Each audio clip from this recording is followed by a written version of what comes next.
cabdi xaaji waxa uu ka badbaaday dagaalkii maroodiga waxa uu u taagnaa markii uu maroodigu ku hordilay adeerkii waxa kaliya ee xilligaasi qaban karay waxay ahayd in uu naftiisa la baxsado racdu soo ku soo orday uu dadku kala fadhahadeen wax cod dheer oo hadda dhawaaqaysa waa diyaadi saadu kala baday wadaadka uu ku dhabsiyo wadaadka meeju uu kor u qaado dhulka uu ku sii daayay uu dhawaaqowna afka uu ka dhawaaqo halku cadaa hayso dhawaaqa dadka iyo dan kama leh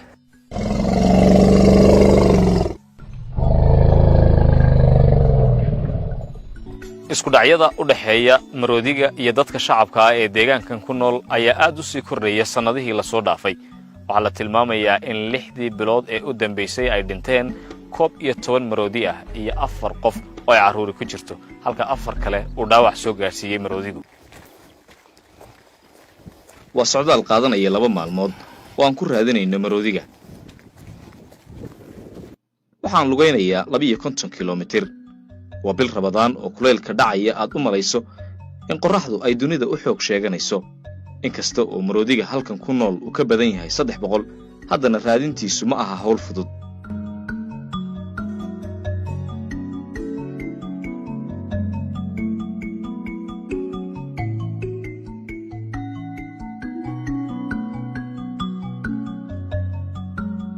maxaa yeelay seeraha Baabili waxa uu ku fadhiyaa 7,000 oo kiiloomitir taasi waxay qaadatay muddo 2 maalmood ah in aanu ku raad joogno maroodiga gabalku waxa uu noogu dhacay buurta Gaaraamul dhato hoosteeda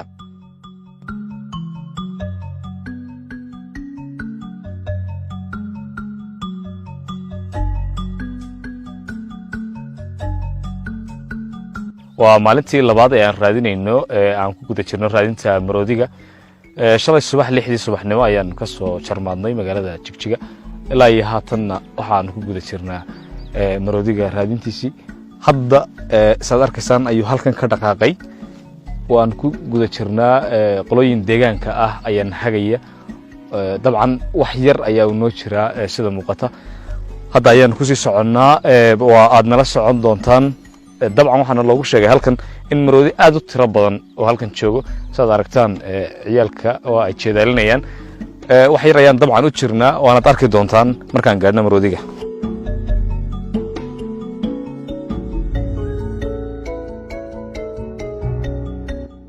dadka iyo maroodiga halkan ku dhaqan waxay isku haystaan cidda xaqa u leh in ay halkan ku noolaadaan dagaal joogto ah iyo weerar labada dhinac ah oo sheeko caadi ka noqotay halkan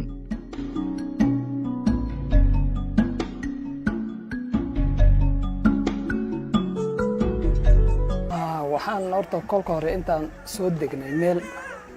oo yar roob da'o naqday iyo reerka soo degay isaguna intuu sahmiyay buu meeja soo galay dhulkuna dhul qoyaan wade kolka caleen leh yuu ahaa waxaan geela aan ka kaxayno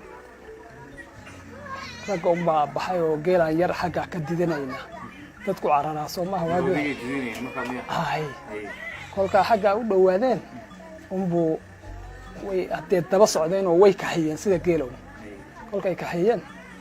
umbu bahalku hadee ku soo noqday kan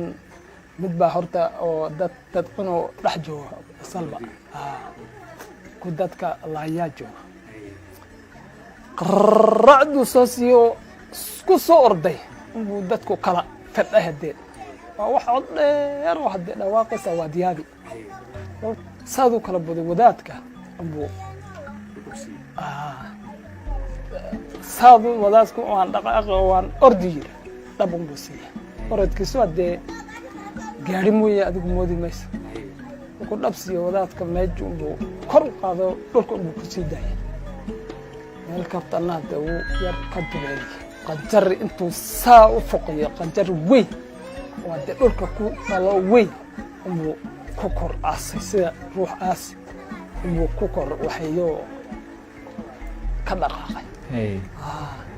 laakiin hadee meel buu walba dhawaaqowna afka umbu ka dhawaaqo halku cadaa hayso dhawaaqa dadka iyo dan kama leh maxaa samayseen markaa u tagteen isagoo meeyda miyaa la kulanteen isagoo yar ku jirta yuu isaguna ka dhaqaaqo ku nimid isagoo hadlay in yar kolkaan kood u joogo sahla wuu naf baxay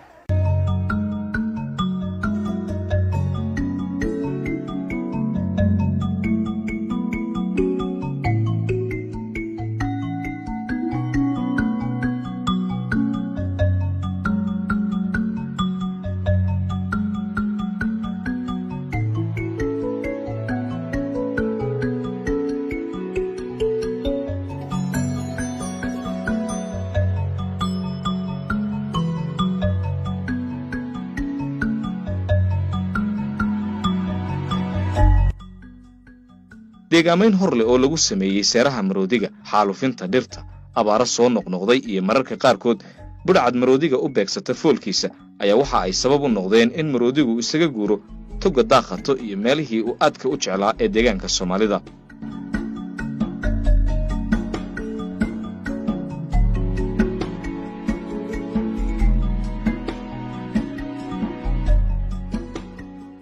waxaa jira ciidan kooban oo loo xil saaray in ay ilaaliyaan maroodiga balse ma aha qaar wax ka qaban kara in ay kala badbaadiyaan isaga iyo dadka waxa kaliya ay qabtaan waa in ay soo gurmadaan xilliyada ay qayladhaantu soo yeedho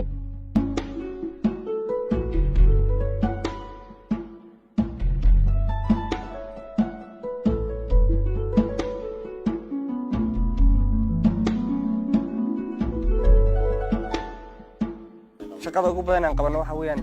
dadka macnaha sharci darrada isaga u leynaya ayaanu ilaalinaa isagu haddii uu macnaha ka baxo maadarta meeshii saarihii loogu talagalay waanu ka celinaa dadka markaad waan u dhaxayn isaga dadkaan u dhaxaynaa dad si sharci darra u leynaya jira dadka macnaha deegaamayn cusub oo sameynaya kolley waynaga awood bateen sarro sharciga haddii la helo dadka laftooda waan uga saari lahay saarihiisa waan u ilaalin lahay xaaladan uu maroodigu maanta ku jiro haddaan la bedelin shaki kuma jiro taariikhda sidaan ku hayno waagii hore maroodigu wuxuu ka soo galay xagga iyo Soomaaliya gaar ahaan kilka Soomaalida faafan daaqate waxaasoo dhan soo qadaamray buu maanta taagan yahay gobol uu sii socdaa uu sii dabargo'aya haddaan wax laga qaban gaar ahaan labada kilil haddayna tala intay dhigaan ayna wax ka qaban maroodin in la waayayo baa shardi kuma jiro maroodigu waxa uu qiimo weyn ugu fadhiyaa labada deegaan ee Soomaalida iyo Oromada kasakow in uu yahay khayraad ay labada deegaan leeyihiin waa il dhaqaale oo soo jiidan karta dalxiisayaal caalami ah balse taasi ma aha mid u muuqata dadka deegaanka ee halkan ku nool waxa qura ay dawladda ka dalbanayaan waa in la siiyo hub ay isaga dhiciyaan maroodiga oo dhib ku haya hantida iyo lafahoodaba wani mootummaa ragaafan wani silaa deebisan nuti irraa barbaannus nurraa dhoorkuudhaaf halatan fedhuma meeshan uu qanna dawladda waxaanu ka codsanaynaa in ay naga celiyaan maroodiga ama ay hubna siiyaan doofaarka waxaanu iskaga dhicinnaa waraf iyo waxyaabo kale laakiin dawladdu waa in ay na siiso hub iyo rasaas nurraa dhoorkuu qaba faayidaasan nuufisa walitti araarsuudhaafi bare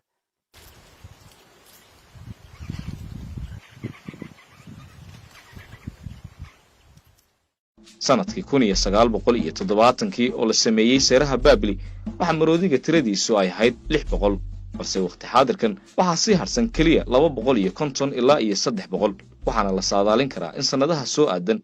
uu maroodigu guud ahaanba ka dabar go'o deegaanka Soomaalida haddii aan si degdeg ah wax looga qabanin